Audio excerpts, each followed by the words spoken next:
Max Muller ने भाषा विज्ञान के सहारे आर्यों का आदिदेश कहाँ बताया है? मध्य एशिया में बताया है। इसी को मान्यता भी मिली हुई है, अभी कुछ समय और रहेगी। फिर सिनोली की खुदाई से मिले अवशेष इस मान्यता को पलटने वाले हैं। 102 आर्यों का आदिदेश यूरोप।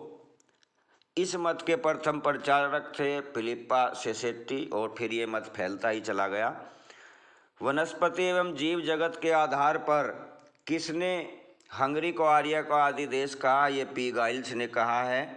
आर्यों के मूल निवास के संबंध में बहुत सारे मत हैं, उनमें से कुछ खास मत यहाँ दिए गए हैं, कुछ खास बातें देख लीजिए। बाल गंगाधर तिलक ने बताया है आर्कटिक प्रदेश को उत्तरी ध्रुव में, क्योंकि वो 6 महीने के दिन और रात के विषय में जानते थे, ये आधार बनाया है। दयानंद सरस्वती तिब्बत को मानते हैं। एडमंड लीच ने भारत को बताया। राजबली पांडे मध्य देश। पंडित गंगानाथ झा ब्रह्म ऋषि देश। एसी दास व संपूर्णानंद सप्त सिंधु प्रदेश को इन्होंने बताया। नेरिंग ने दक्षिण रूस में त्रिपोलजे को बताया। मैक्स मूलर मध्य एशिया और वहाँ पे बैक्टीरिया को उन्होंने बताया मूल निवास स्थान आर्यों का। विलियम जोन्स ने यूरोप को बताया। पेनका व हर्ट जर्मनी। गार्डन चाइल्ड्स व बेंडेनिस्टन ने बताया है दक्षिण रूस में या यूक्रेन में। DS त्रिवेदी ने मुल्तान अफगानिस्तान में जो देवी का प्रदेश था प्राचीन समय में उसको बताया है। पार्टिजर ने भी तिब्बत को बताया है दयानंद स्वामी की तरह। रोड्स ने बैक्टीरिया को बताया और पी गाइल्स ने हंगरी को बताया है। प्रश्न नंबर 104 आर्यों का मूल निवास कहाँ स्वीकारा गया है? ये मध्य एशिया में स्वीकारा गया है। आर्य का शाब्दिक अर्थ क्या है? ये श्रेष्ठ है। आर्यों ने पंजाब का क्या नाम रखा था? ब्रह्मावर्त रखा था। आर्यों ने गंगा यमुना दोआब का क्या नाम रखा? ये ब्रह्म ऋषि देश रखा। विश्व की सबसे प्राचीन पुस्तक कौन सी है? ये ऋग्वेद है और ऋग्वेद बहुत ही इम्पोर्टेंट है, इससे बहुत से प्रश्न पूछे जाते हैं। ऋग्वेद से संबंधित कुछ तथ्य हैं, उन्हें जान लेते हैं। ऋग्वेद मूल रूप से किस लिपि में लिखा गया था? ये ब्राह्मी लिपि में लिखा गया था। बाल गंगाधर तिलक के अनुसार इसका रचना काल 6000 ईस्वी पूर्व है, किंतु जो मान्य तिथि है वो 1500 से 1000 ईस्वी पूर्व मानी जा रही है। ऋग्वेद का जो पुरोहित है उसे होता कहते थे और ऋग्वेद में 10 मंडल हैं। उन 10 मंडलों में 1028 सूक्त हैं। ये बहुत खास है, बहुत बार पूछा भी जाता है।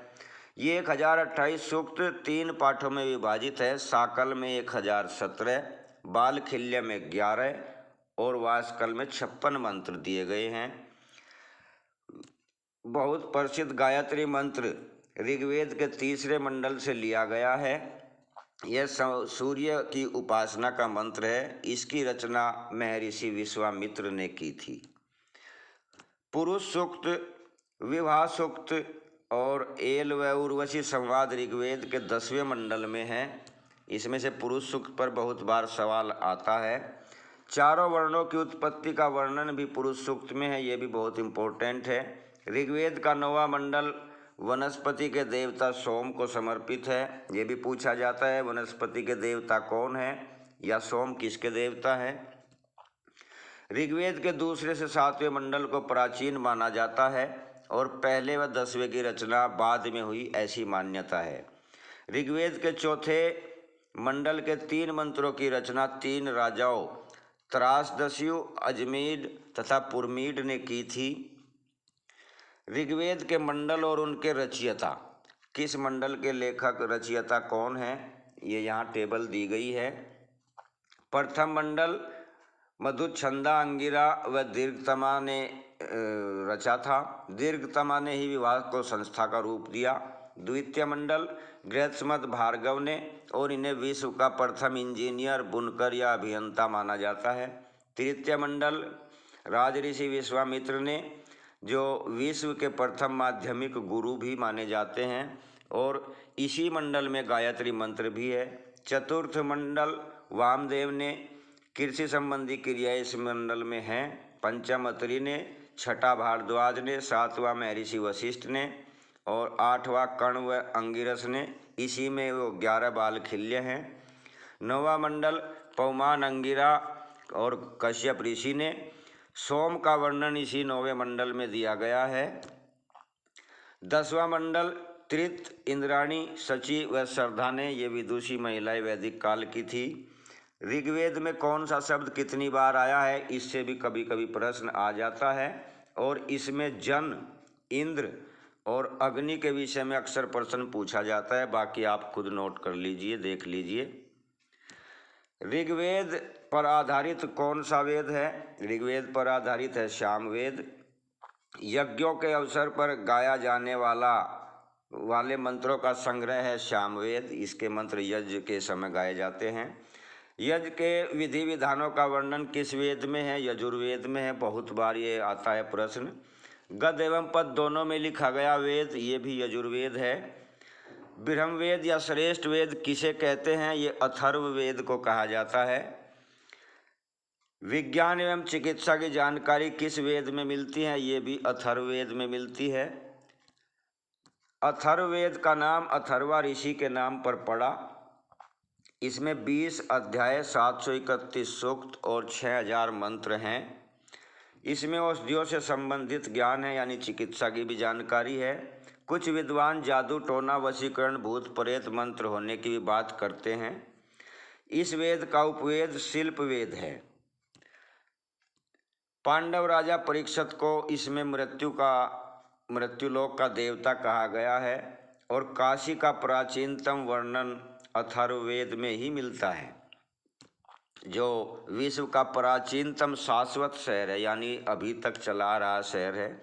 इसी में कहा गया है कि सभा व समिति प्रजापति की 2 पुत्रियां थी। ये भी बहुत इम्पोर्टेंट क्वेश्चन है। गद में लिखे विधि प्रधान ग्रंथ कहलाते थे ब्राह्मण ग्रंथ। ऐतरेय ब्राह्मण किस यज्ञ से संबंधित है? ये सोम यज्ञ से संबंधित है। सामवेद का प्रमुख देवता है सूर्य। अब एक टेबल है, वेद, मंत्र और उनका विषय, और उस वेद का पुरोहित और उपवेद। ऋग्वेद में 1028 मंत्र हैं। इसमें स्तोत्र या वह प्रार्थना है, और इसका पुरोहित होता कहलाता था।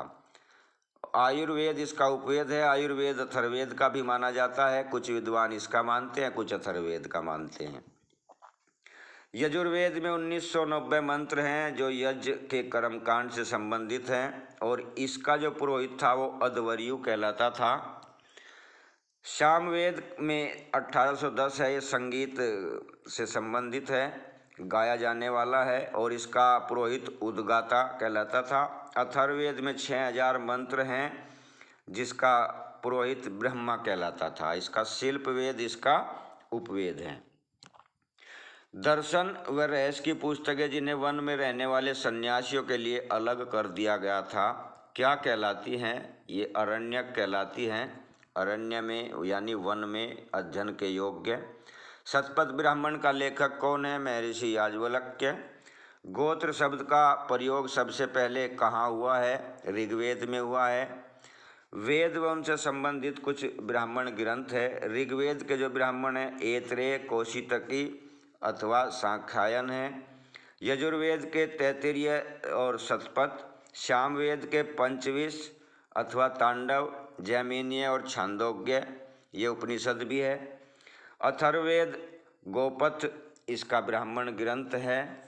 अगली वीडियो में फिर मिलते हैं। जय हिंद।